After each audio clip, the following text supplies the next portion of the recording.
Good afternoon students. हमने पहले वाले चैप्टर में ऑक्सीजन के इंट्रोडक्शन और इसके डिस्कवरी के बारे में पढ़ा था। आज हम ऑक्सीजन का फिजियोलॉजिकल रोल यानी ऑक्सीजन के क्या क्या फंक्शंस होते हैं उसके बारे में हम पढ़ेंगे। तो इसको हम पार्ट वन में हमने डिस्कवरी और इंट्रोडक्शन पढ़ा था।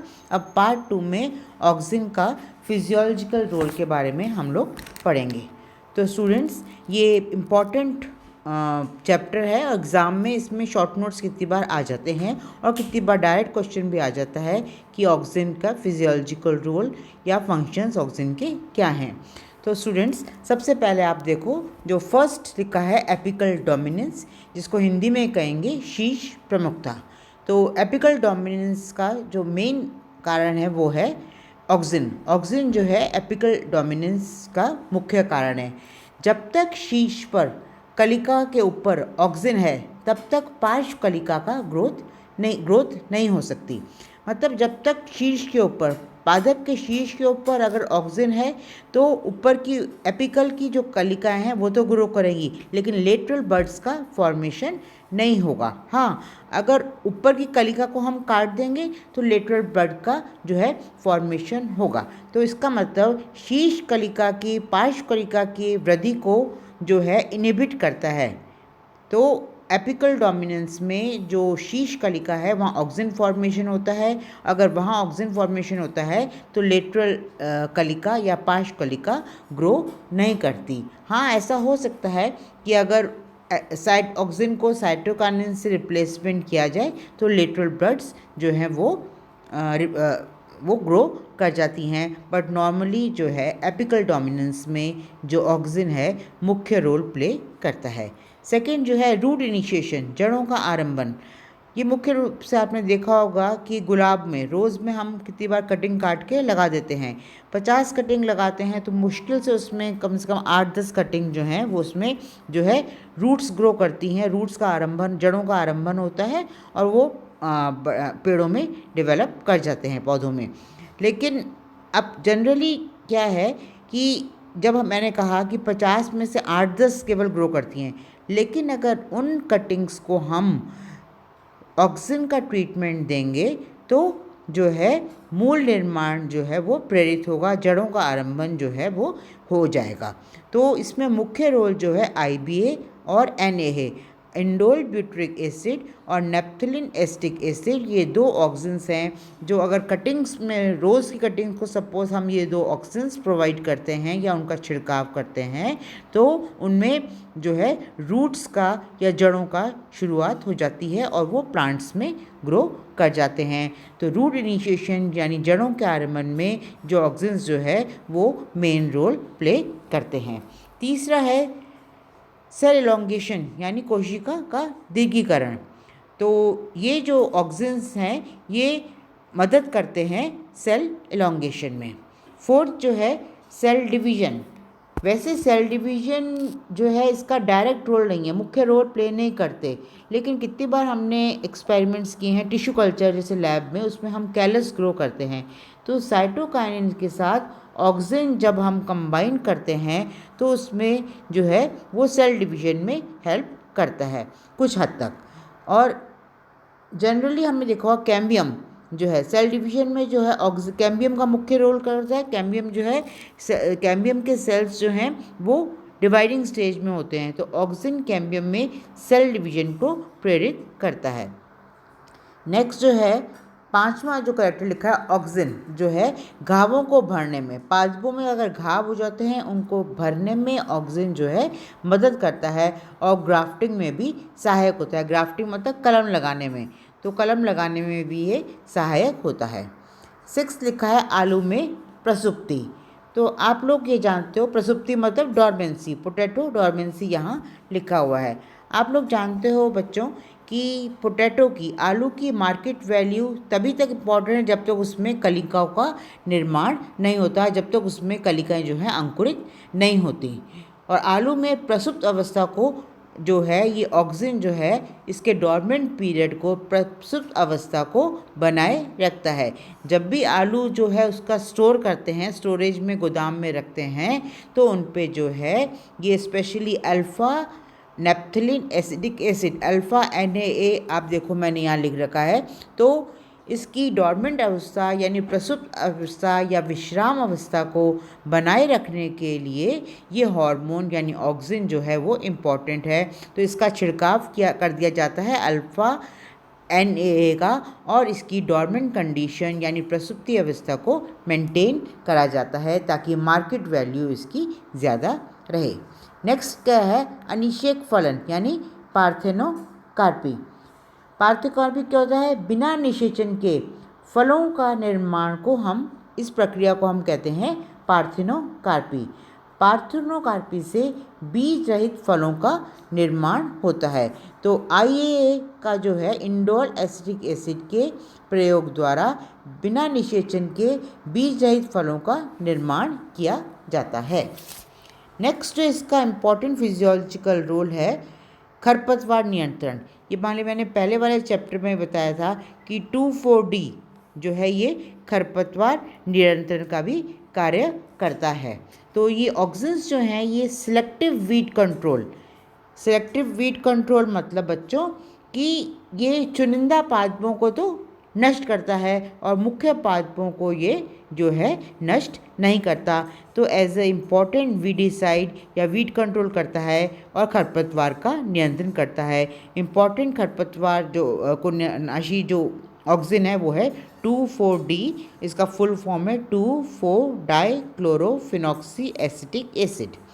नेक्स्ट जो करेक्टर 9th करेक्टर लिखा है मैंने, प्रिवेंट एब्सिशन यानी विल्गन की रोकथाम। आप लोगों ने स्टूडेंट्स देखा होगा कि बहुत बार जो प्लांट्स होते हैं उनके पत्ते हैं, फल हैं, पुष्प हैं, समय से पहले ही वो अपने आप गिर जाते हैं। इस प्रक्रिया को हम कहते हैं एब्सिशन और हिंदी में कहते हैं विल्गन। तो IAA इंडोल एसिटिक एसिड और NaA नेप्थलीन एसिटिक एसिड, ये दोनों ऑक्सिन्स हैं। इनको जो है अगर हम पादपों पे छिड़काव करते हैं समय से पहले, इनको अंगों का जो है विल्गन नहीं होता। तो ये इम्पॉर्टेंट चीज़ है कि ऑक्सिन्स जो है एब्सिशन यानी विल्गन को रोकथाम करते हैं। नेक्स्ट जो है 10th कैरेक्टर देखिए, जो है पुष्प आरंभन। पुष्प आरंभन में इसमें आप देखिए, वैसे तो जो ऑक्सिन है ये फ्लावरिंग को रोकता है, लेकिन कुछ फल हैं जैसे पाइनएप्पल और लीची का स्टूडेंट्स यहाँ उदाहरण दिया गया है। इसमें जो है ये जो ऑक्सिन्स हैं ये यूनिफॉर्म फ्लावरिंग करते हैं यानी एक जैसी। अब आप एग्जांपल लीजिए, जैसे पाइनएप्पल है, इसके पादपों में क्या है कि जो पुष्प हैं वो अलग अलग टाइम, पूरे साल जो है पुष्प आते हैं। अलग अलग टाइम पे अगर पुष्प आते हैं तो अलग अलग टाइम पे उनके फ्रूट्स का यानी फलों का निर्माण होता है। अब जब अलग अलग टाइम पे फलों का निर्माण होगा तो जो है किसानों को अलग अलग टाइम पे मार्केट जाना पड़ता है उसको बेचने के लिए। तो नेचुरली जो है उनको परेशानी होती है और इनकम जो है वो ज़्यादा, पैसा जो है ज़्यादा खर्च होता है। तो जब उन पेड़ों पे, पाइनएप्पल के पेड़ों पे हम ऑक्सिन्स का छिड़काव कर देंगे तो सभी पौधे जो है एक टाइम पे पुष्प देंगे और एक टाइम पे जो है पुष्प देंगे और उनकी फ्रूटिंग जो है एक टाइम पे ही होगी। तो एक टाइम पे फ्रूटिंग होगी तो नेचुरली बार बार किसान को मार्केट नहीं जाना पड़ेगा। तो यह यूनिफॉर्म फ्लावरिंग को प्रमोट करते हैं। नेक्स्ट जो करेक्टर है, पर्वों को छोटा करना, शॉर्टनिंग ऑफ इंटरनोड।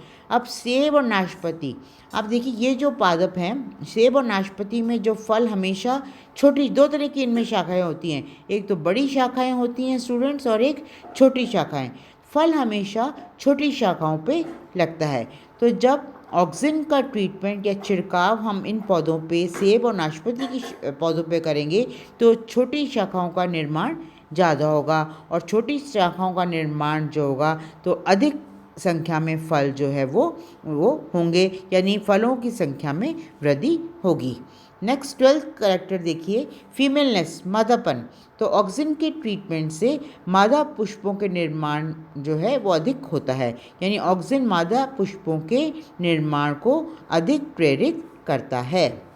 थर्ड देखिए, फोटोट्रॉपिज्म व जियोट्रॉपिज्म को दर्शाता है। आपको मैंने पहले बताया था कि डार्विन ने प्रयोग किया था कि कॉलेप्टाइल यह है या कैनरी ग्लास के जो कॉलेप्टाइल है उसको जो है जब एक सिरे से लाइट देते हैं तो जहाँ से लाइट देते हैं उस लाइट के दिशा में जो है कर्वेचर हो जाता है, वो आपको बताया था। जियोट्रॉपिज्म भी आपको बताया था कि जो ऑक्सीजन का जो ट्रांसपोर्ट होता है वो पोलर होता है, यानी ध्रुवीय होता है, मतलब ऊपर से नीचे की तरफ होता है, यानी फोटोट्रॉपिज्म व जियोट्रॉपिज्म जो है दर्शाता है ऑक्सीजन। नेक्स्ट है एजेंट हार्मोन। इसका बारे में मैंने आपको पहले वाले चैप्टर में बताया था कि 2,4-D प्लस 2,4,5-T मिलके जो है ये एजेंट ऑरेंज का निर्माण करते हैं, और ये एजेंट ऑरेंज जो है बायोवॉर एजेंट है, और इसका प्रयोग जो है अमेरिका ने वियतनाम के अगेंस्ट में किया था 1966 से 1970 तक। और दूसरा जो है एजेंट, ये बायोवॉर एजेंट या एजेंट ऑरेंज जो है एज अ वीडिसाइड यानी खरपतवार के भी काम आता है। नेक्स्ट करेक्टर आप देखिए, पतन की रोकथाम यानी प्रिवेंशन ऑफ लॉजिंग। तो इसका स्टूडेंट्स क्या है कि फसलों को आपने देखा होगा कि कितनी बार फसल जब खेतों में खड़ी होती है, बारिश आती है या थोड़ी सी आंधी चलती है तो फसल जो है आड़ी गिर जाती है, स्पेशली मोनोकॉट्स में, जो गेहूँ है, मक्का है, चावल है। तो जैसे ही थोड़ी सी बारिश होती है या हवा चलती है या आंधी आती है तो ये फसल जो है आड़ी गिर जाती है। तो ऑक्सीजन का जब फसल पे टाइमली हम स्प्रे कर देंगे तो ये फसलों को गिरने से रोकेगा मोनोकॉट्स में, तो इसको कहते हैं प्रिवेंशन ऑफ लॉजिंग। नेक्स्ट कर रहा है जीर्णता को नहीं आने देता। जीर्णता मतलब सेनेसेंस, मृत्यु के पहले की प्रवस्था को हम कहते हैं। तो ऑक्सीजन जो है जीर्णता को नहीं आने देता।